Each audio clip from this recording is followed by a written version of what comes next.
Hi friends, బాగున్నారా? మీరు ఎంత బాగుండాలని కోరుకుంటాను. ఈరోజు మన వీడియోలో చెరువు పక్కల కూర వండుకుంటాను.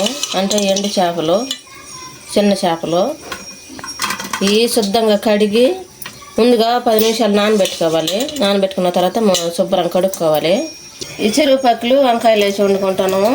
ఈ వంకాయలు సన్నంగా కట్ చేసుకొని ఉప్పు నీళ్ళలో వేసుకోవాలి, లేకపోతే నల్లంగా వస్తాయి. ఇవి కూడా ఈ చెరువు పక్కలలో వేసేసుకోవాలి. అంటే వీటిని చేదు పక్కలని కూడా అంటారు.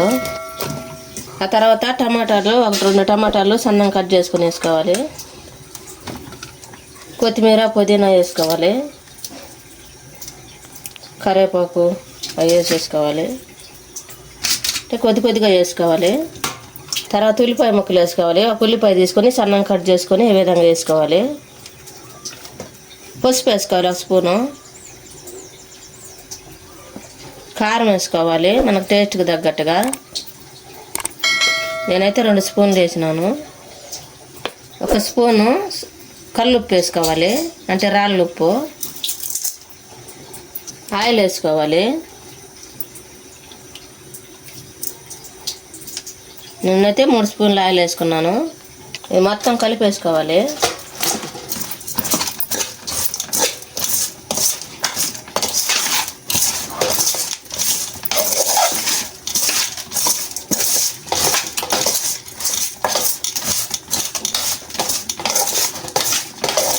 చింతపండు నానేసుకోవాలి. ముందుగా ఒక నిమ్మకాయ సైజు అంత చింతపండు తీసుకొని కడుక్కొని నానబెట్టుకోవాలి. ఇది నానబెట్టుకున్నాం. ఇది మెత్తంగా కలుపుకొని రసం పోసుకోవాలి.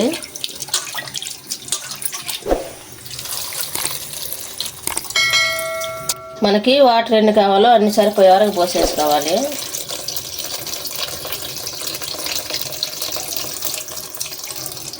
బాగా చింతపండు దాంట్లో ఉన్న రసం అంతా తీసేసి పిప్పి పడేసేయాలి. ఇది మొత్తం ఇటు కలిపేసుకోవాలి. ఈ విధంగా చిక్కగా కలుపుకోవాలి. ఇట్ట టైంలోనే ఉప్పు సరిపోయిందో లేదో చూసేసుకోండి. మాకైతే ఉప్పు సరిపోలేదు, ఇంకంతా వేసుకుంటాను. అంటే ఒక 1/2 స్పూన్ వేసుకున్నాం ఈ స్పూన్ తోటి.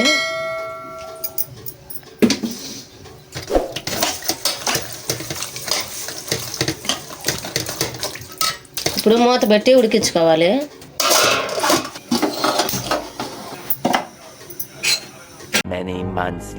ఉడికిందో లేదో మూత తెచ్చుద్దాం.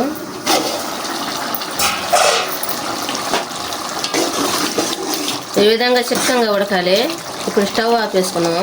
వంకాయ చెరువు పక్కల కూర రెడీ అయింది. మీరు కూడా మీ ఇంట్లో చేసుకొని ఎలా ఉందో మాకు కామెంట్లో పెట్టండి. లైక్ చేయండి, సబ్స్క్రైబ్ చేసుకోండి.